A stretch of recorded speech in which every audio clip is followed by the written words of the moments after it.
जे जरूर येथे जरूर येथे पोखरा अंतर्गत शेतीशाळेचं नियोजन करण्यात आलेलं आहे आणि या ठिकाणी गावातील सर्व ग्रामस्थ शेतकरी बंधू निरीक्षण करण्यासाठी आलेले आहे। आपल्याला फांद्या कामाचे कोणते फळफांद्या यालाच लागते माल जास्त, हे नुसतं झाड वाढते बघा साहेब सांगायले तुम्हाला। आणि साहेब काही शेतकऱ्यांनी प्रयोग केले, त्यांनी हे फांद्या वाढू दिलेले काढून टाकल्यात खालच्या साईडच्या ब्रँच आहे की नाही ते काढून टाकल्या होत्या, असे त्यांनी शेतकऱ्यांचे प्रयोग आहेत। आणि त्याच्यामुळे काय झालं, ही बोंडाची संख्या अन्नद्रव्याची उंची हे एकतर दुकानात विकत भेटतात किंवा आपण नाही का घरच्या घरी तयार करू शकतो।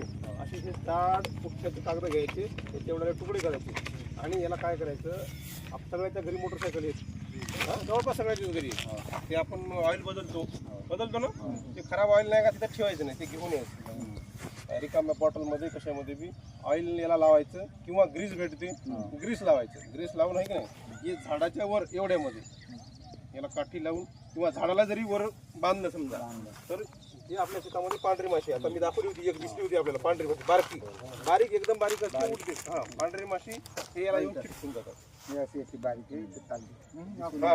आता हे उडाली की नाही, ह्या माश्या पांढऱ्या माश्या या पिवळ्या कार्डला आकर्षित होतात आणि याच्यावर आपण खराब ऑइल किंवा ग्रीस लावलं तर त्याला चिटकून मरून जातात। म्हणजे याला फवारणीचा खर्च आपल्याला कमी करता येते। हे नैसर्गिक शेतीमध्ये सगळ्यात महत्वाचं हा आपल्याला टूल वापरता येते। याच्यानंतर ते उतरूनच घेते। सोपे उपयोग जे आहे आपल्याला जे सोपे करता येतात उपाय, ते जर आपण अवलंबले तर आपल्याला जे पिकावर येणारा जास्तीचा खर्च आहे तो कमी करता येते। म्हणजे ठीक आहे, एखाद्या वेळेस एखादी क्विंटल जर आपल्याला ॲव्हरेज कमी आला, काय नियम आहे सर?